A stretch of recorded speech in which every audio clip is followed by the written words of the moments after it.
Alors, Abotai, je termine par un petit point sur un événement qui va se passer cette semaine, le jour du 19 Kislev. Yutet Kislev. Vous avez entendu parler de Yutet Kislev? J'imagine que oui. Et j'ai envie d'expliquer, d'apporter une explication qui a été donnée par le rabbi de Lubavitch sur l'importance de cette journée. Vous savez que le jour de 19 Kislev, il y a deux événements dans la Chassidut Chabad. Le premier, c'est la disparition du Maguid de Mezrich. Vous savez qui c'est le Maguid de Mezrich? Le premier le fondateur de la Chassidoute, c'était le Baal Shem Tov, le Baal Shem Tov Akadosh.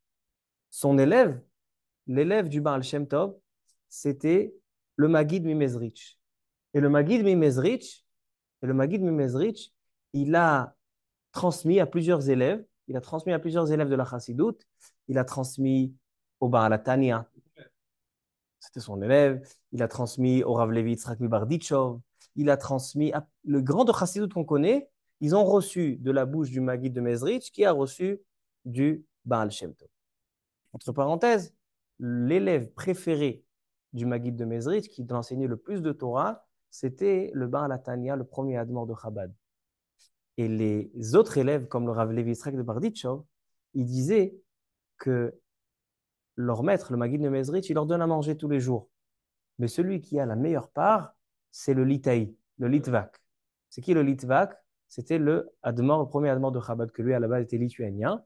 Et donc, c'est lui, il a été très attaché à lui, donc le Maguid Mezrich lui enseignait le plus. Maintenant, essayons d'expliquer un petit peu c'est quoi l'idée de ce jour. Alors, il explique, le Rabbi de Lubavitch, une explication très, très, très originale.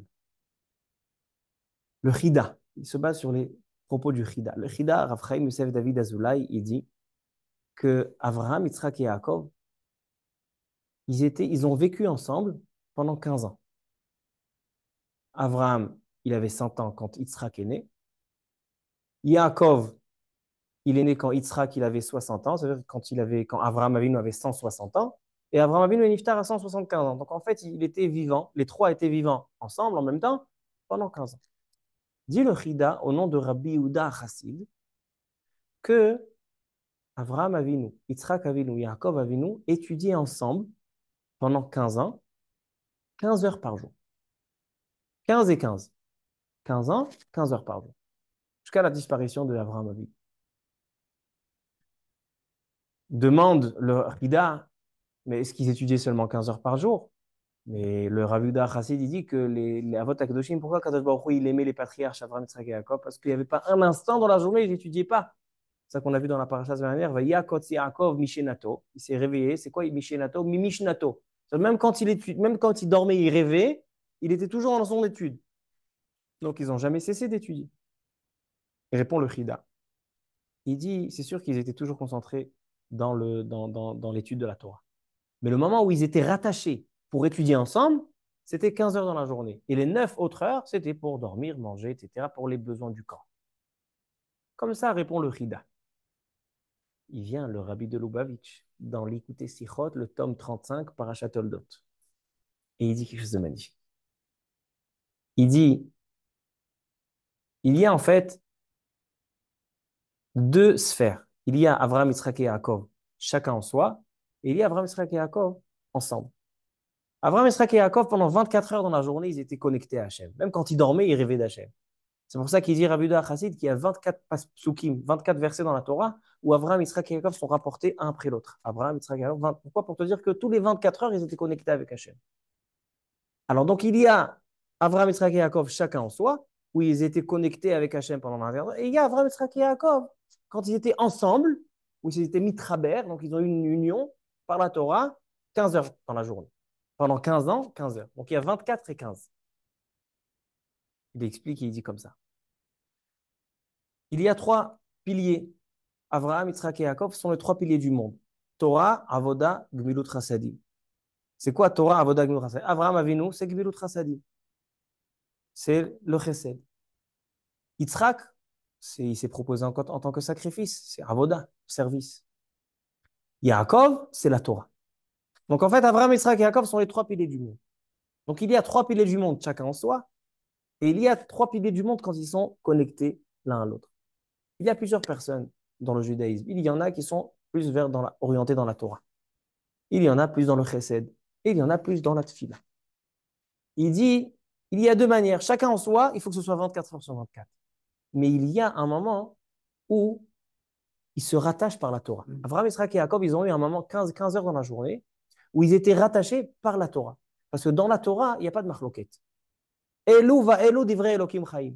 Quand plusieurs manières de pratiquer la religion se rejoignent face au Sefer Torah, finalement, tout le monde va dans le même sens. Donc, il y a l'union de Torah Avodah Gemilut Chasadim et il y a Torah Avodah Gemilut Chasadim de manière chacun dans son kivun. Vient maintenant le Rabbi de Lubavitch et il nous explique qu'est-ce que c'est le 19 qui se lève et qu'est-ce que c'est le jour de la disparition du Maggid du Mezritch, que c'est le même jour. Il dit, Avraham, Yitzhak et Yaakov, ils sont venus avant la découverte de la Torah écrite, la Torah dévoilée, la Torah niglée. Avant de donner la Torah niglée, il faut d'abord les patriarches. Pourquoi eux, ils n'ont pas reçu la Torah? Parce qu'il fallait d'abord ce mécanisme de Torah, Avodah, Gemilut Chasadim, chacun en soi et les trois en même temps. Et après est venue la Torah. Il dit, c'est ainsi pour la Torah qui est cachée, la Torah Tachasidut, la Torah Tassod. Il dit, il y a les trois fondateurs de la Chassidut, que c'est le Baal Shem Tov, le Maggid de Mezritch et le Baal Tanya, trois personnes. Il dit, c'est très intéressant, les trois personnes, le Baal Shem Tov, le Maggid de Mezritch et le Baal Tanya, ils ont vécu ensemble pendant 15 ans. C'est-à-dire que quand le Baal Tanya, il avait 15 ans, c'est là où le Baal Shem Tov, il est niftar.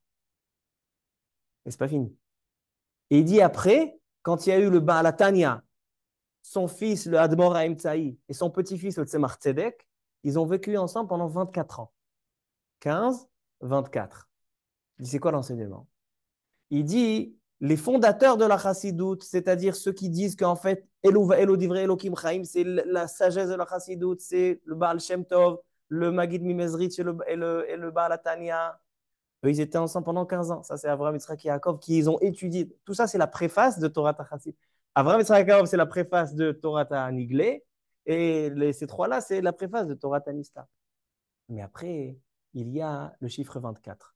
C'est le Baal Tanya, son fils, le Admor Haim Tzaï, et son petit, le Tzemach Tzedek. Eux, c'était 24 ans. Pourquoi? Parce qu'eux, ils ont montré que la Torah Tachassidut, ce n'est pas seulement une sagesse en soi, qu'il s'étudie 15 heures dans la journée, après 9 heures, tu vas dormir. Non. Là, eux, ils ont montré que la Chassidout, c'est pas seulement une sagesse, mais c'est quelque chose qui se vit. Et comment ils ont fait ça? Ils ont inventé la Chassidout Chabad. C'est quoi l'objectif de Chassidout Chabad? C'est rendre la Chassidout, Chabad, c'est les premières lettres de Chochma Bin Adat, c'est rendre la Chassidout logique, qui se vit et qui se comprend. C'est pas seulement quelque chose qui est abstrait. Nous, on sait que la Kabbalah, c'est abstrait. La Chassidout, c'est abstrait. Mais ceux qui ont rendu la Chassidout de manière qui va se vivre et qui va entrer vraiment dans le fonctionnement, puisqu'elle est logique, elle va dans le corps même. Donc, ce n'est pas seulement dans les 15 heures d'études. Donc, le Baal Shem Tov, le Baal Maggid de Mezritch et Baal Tanya, eux, c'était 15 ans. C'est les 15 heures d'études, c'est la sagesse même. Mais après, il y a Chassidut Chabad, où c'est Baal Tanya, Admor Haim Tzaï et le Tzemach Tzedek, où ils vont te montrer que c'est 24 heures. Ce n'est pas seulement 15 heures d'études, c'est 24 heures de vie grâce à la Chassidut Chabad. Comme ça explique le Rabbi de Lubavitch, c'est quoi la grandeur de ce jour. En tout cas, ce qu'on peut prendre en tant qu'enseignement, même si on n'est pas Chabad, c'est qu'il faut savoir que la Torah, elle n'est pas seulement une sagesse qui s'étudie pendant 15 heures au Beth Midrash, et après, quand tu rentres 9 heures à la maison, c'est fini. J'étais au Beth Midrash aujourd'hui, maintenant je suis à la maison, laisse-moi tranquille, je ne pense plus à rien, mets-moi les informations. Non. L'objectif d'un juif dans sa Avodat Hashem, c'est que l'étude l'accompagne de partout. Il est toujours concentré avec Hashem. Et même si Abraham, Yitzhak et Yaakov, ils ont étudié seulement 15 heures ensemble à Midrash, mais ils étaient connectés 24 heures sur 24 avec Hashem. C'est ça le chiffre 15 et le chiffre 24. Baruch Adonai Le'olam. Amen ve Amen.